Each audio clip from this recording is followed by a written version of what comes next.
Bonjour à tous, j'espère vous retrouver en pleine forme. Bienvenue bien sûr dans votre site maths et physique en poche. Aujourd'hui dans cette séance-là, je vais partager avec vous un sujet concernant les étudiants de la première année baccalauréat.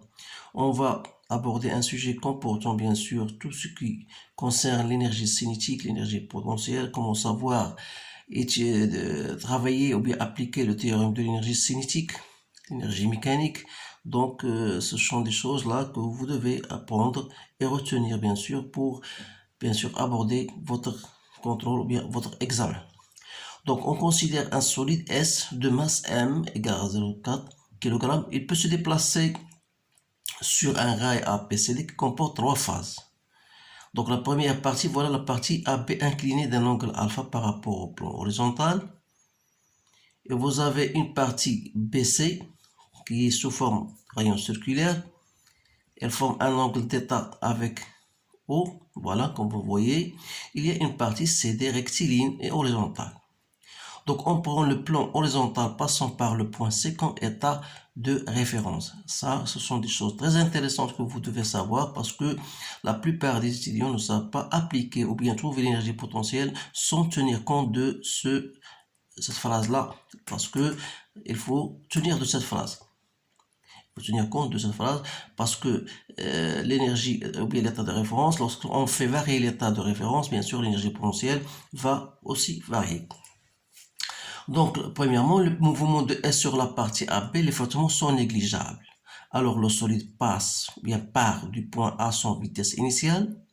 Montrer que ZB égale à R en facteur de 1 moins cos θ, ZA égale à R 1 moins cos θ plus 5R sin de alpha, et calculer ces valeurs. Deuxième question, déterminer au point A l'énergie cinétique, l'énergie potentielle, l'énergie mécanique, bien sûr. Ce sont des questions qui se répètent. En appliquant le théorème de l'énergie cinétique entre A et B, montre que VB égale à cette expression-là. Calculer sa valeur. Déterminer au point B l'énergie cinétique, les potentiels, l'énergie mécanique. Donc, grosso modo, vous avez le sujet entre vous. Donc, vous allez bien sûr soit scanner ce sujet-là et vous allez répondre aux questions, puis après vous allez comparer vos réponses avec les miennes. Donc on va passer maintenant à répondre aux questions posées. Donc la première question, c'est montrer que ZB égale à ça. Donc je vais, bien sûr, j'ai utilisé voilà mon schéma. Je vais vous expliquer comment trouver, bien sûr, l'expression de ZB. Voilà. Donc ZB, c'est voilà l'origine du repère. Donc ZB, c'est cette distance-là. Vous savez que cette distance-là n'est autre que cette distance-là. Alors, pour calculer cette distance-là, ZB, je peux utiliser un truc, c'est soit de nommer de moi-même. Voilà, on va poser par exemple ça, c'est cette altitude-là comme étant égale à X, ou bien Z, comme vous voulez. Donc, vous avez bien sûr que ZB, c'est quoi? Donc, ZB, c'est cette altitude, ZB, c'est cette altitude-là. Donc, ZB, c'est quoi? C'est tout cela, c'est-à-dire, c'est le rayon R moins cette partie-là que j'appelle X. Donc, X, pour trouver X, il faut, voilà, je vais noter ça. Donc, vous avez ZB égale R moins X. Alors, pour trouver X, il suffit de travailler avec cosinus de θ comme étant égal R sur OB, c'est-à-dire vous avez c'est X pardon ici sur R. Donc X c'est quoi? C'est R cosinus de θ. Et alors là, vous trouvez ZB, c'est R moins R, donc c'est R en facteur de 1 moins cosinus de θ. Voilà l'expression de R, ZR. Montrez que ZA. Alors là, vous avez ZA c'est quoi? ZA, c'est cette altitude-là. Donc, c'est ZB plus H. Donc, je vais noter. Donc, c'est ZB plus H. Alors, pour calculer H, on travaille avec sinus de alpha. Comme étant égal à H sur AB. AB, c'est quoi? C'est 5R. Donc, H, c'est quoi? C'est 5R sinus de alpha. D'où ZA égale à ZB qui est égal à R moins cosinus de θ plus H qui est égal à quoi? 5R sinus de alpha. Voilà l'expression de Z A. Donc, il suffit de faire votre application numérique. Je trouve ZA égale à 0,25 mètres et ZB égale à 1,5 mètres. Donc, c'est facile de faire votre calcul pour trouver ce résultat-là. Donc, la question, ça c'est la question A. La question B, détermine au point A l'énergie cinétique, l'énergie potentielle et en déduire son énergie mécanique. Donc, toujours l'énergie cinétique, vous devez savoir votre formule, c'est 1 demi m VA au carré, c'est-à-dire l'énergie cinétique en A.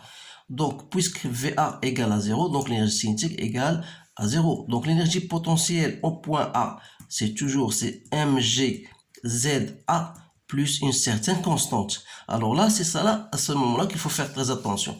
Parce que on vous donne état de référence, c'est le plan horizontal passant par le point C. C'est-à-dire quoi? C'est-à-dire que l'énergie potentielle au point C, qui n'est autre que mgZC plus une constante, il est pris comme étant égal à 0. Alors, vous savez que ZC, voilà, ZC, c'est coïncide avec l'origine, c'est-à-dire que ZC égale à 0.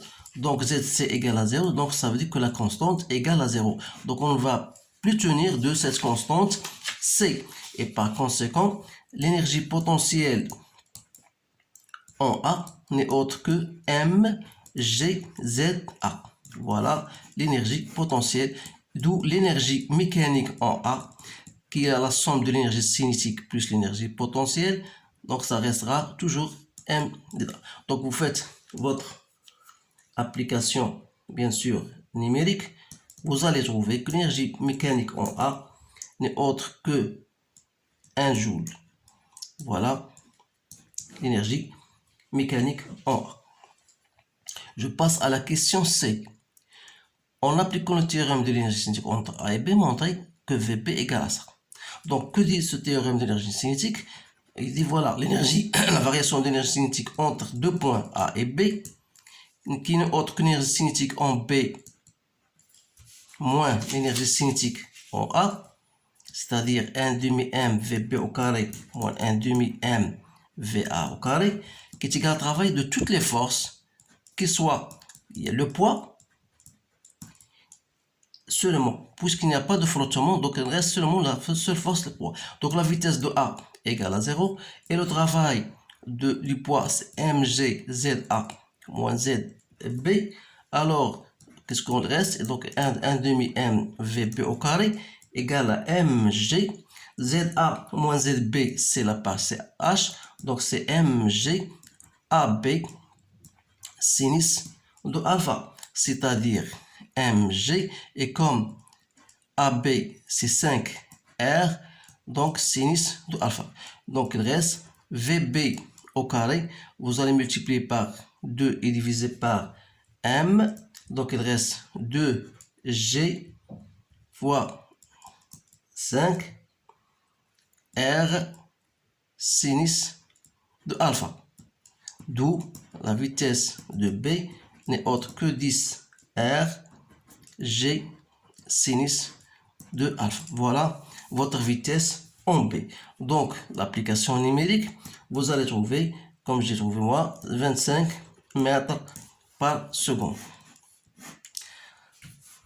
Donc, la question qui va suivre, calculer sa valeur.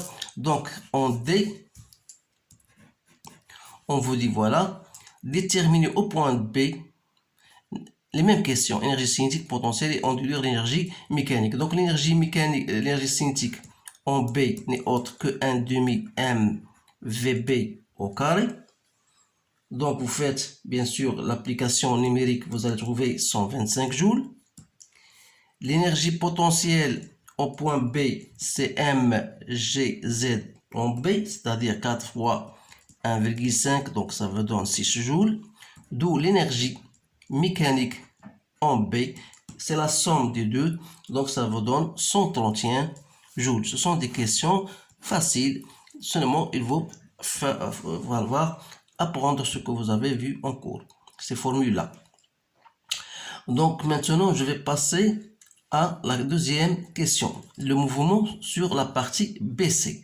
Alors là, le solide S aborde la piste BC et arrive au point C avec une vitesse VC la suivante. Donc, je dois la maîtriser, la calculer. Donc, je dois la noter, pardon. C'est 477 mètres par seconde. Déterminer au point C l'énergie cinétique, énergie potentielle, en déduire l'énergie mécanique. Donc, l'énergie cinétique, on sait, c'est quoi? C'est 1 demi M VC au carré. Donc, vous allez faire, bien sûr, votre calcul. Vous allez trouver à peu près 6 joules. Donc, l'énergie potentielle, on sait, égale à 0. Pourquoi? Parce que l'état de référence pour l'énergie potentielle est choisi par le plan passant par le point C, c'est-à-dire que l'énergie potentielle en C égale à 0. Donc, l'énergie mécanique en C, c'est la somme, donc ça va vous donner 6 joules. En appliquant maintenant le théorème de l'énergie cinétique entre B et C, calculer le travail de la force du plan, cette fois-ci. Alors là, donc, la variation de l'énergie cinétique entre B et C, c'est quoi? C'est 1 demi M, pardon, c'est 1 demi M, l'énergie cinétique finale moins l'énergie cinétique initiale, c'est-à-dire 1 demi M VC au carré moins 1 demi M VB au carré. Tout cela, c'est le travail de toutes les forces, à savoir le poids, ensuite le travail de la réaction du plan, bien de la piste BC. Alors, le travail du poids, c'est toujours CMG ZB moins ZC, plus le travail de R. N'oubliez pas que ZC égale à 0. Donc, il reste le travail de R, le long le trajet BC, c'est 1 demi MVC au carré, VB au carré, moins MGZB. Alors, vous faites votre calcul. Donc, c'est 1 demi 0,4. La vitesse de C, c'est 5,477 au carré. La vitesse de B, c'est 25 au carré.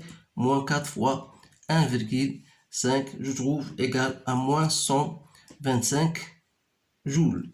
Alors, qu'est-ce qu'on va dire? Donc, le travail de R est différent de 0. Alors, le contact, ça veut dire le contact se fait avec frottement. Donc, le contact se fait avec frottement. Voilà la réponse à cette partie de problème. La suite, voilà la suite, c'est celle-ci. Donc, troisièmement, le mouvement de S sur la piste CD, c'est-à-dire sur la piste qui est, voilà, horizontale. Les frottements ne sont pas négligeables. Alors là, on vous dit que les frottements ne sont pas négligeables. Donc, qu'est-ce qu'il faut faire? Premièrement, on vous dit que les frottements sont négligeables, sont non négligeables, et vous avez une force de frottement constante, le sens opposé, déterminer au point D l'énergie cinétique et l'énergie potentielle et en déduire l'énergie mécanique. Donc, toujours les mêmes questions. Donc, voilà, l'énergie cinétique en D égale à quoi? C'est 1 demi M VD au carré. Puisque le solide s'arrête au point D, alors là, ça veut dire que sa vitesse égale à 0, donc l'énergie cinétique égale à 0. L'énergie potentielle en D, c'est l'énergie même potentielle en C, parce que C et D sont au même niveau. Donc, c'est bien égal à 0. Donc, l'énergie mécanique en D égale à 0. Question B. Calculer la variation de l'énergie cinétique entre C et D. Donc, la variation de l'énergie cinétique en C et en D, c'est 1 demi M VD au carré moins 1 demi M VC au carré. C'est autre que, ici on vous dit la variation, pardon, ici la variation de l'énergie mécanique. Donc, l'énergie mécanique, je vais monter. Donc, la variation de l'énergie mécanique de C en D, entre C et D, c'est l'énergie mécanique en D moins l'énergie mécanique en C. Comme l'énergie mécanique en D égale à 0, donc il reste moins l'énergie mécanique en C. déjà trouvé, c'est moins 6 joules. Donc, vous savez, à partir de cette question-là, on vous demande en déduire la quantité de chaleur libérée. Donc, la quantité de chaleur, vous avez déjà une formule, cette quantité de chaleur n'est autre que la variation, moins la variation d'énergie mécanique, qui n'est autre, donc ce sera 6 joules. Et enfin, la question C, en appliquant le théorème de l'énergie cinétique en C et D, montrer l'expression de la force de frottement, l'intensité égale à mv au carré sur 2cd et calculer sa valeur. Donc la variation de l'énergie cinétique entre C et D, c'est 1 demi mvd au carré moins 1 demi mvc au carré. C'est-à-dire c'est le travail du poids entre C et D plus le travail de la force de frottement que vous avez. Alors là, puisque le travail de poids égale à 0, pourquoi? Parce que le vecteur poids est perpendiculaire au plan de la piste CD, donc il reste seulement le travail de F. Le travail de F, comme F est toujours de sens opposé au déplacement, c'est moins F fois CD. Alors là, la variation de l'énergie cinétique, c'est quoi? C'est 1 demi mvc au carré, moins, parce que la vitesse en D, on a dit qu'il est égal à 0. De là, je peux tirer donc F, c'est quoi? C'est 1 demi mvc au carré sur CD, c'est-à-dire que F égale mvc au carré sur 2CD. Vous faites votre application numérique, je trouve 3 newtons. Alors là, voilà, on a bien terminé ce sujet-là. Vous remarquez, c'est un sujet très intéressant, comporte presque toutes les questions qu'on vous posera. Seulement, je voudrais ajouter quelque chose, c'est qu'il faut faire très attention à l'état de référence choisi, parce que si par exemple ici je peux changer ce problème-là en choisissant donc l'état de référence comme étant B. Alors là, je vous donne l'occasion de faire cet exercice-là.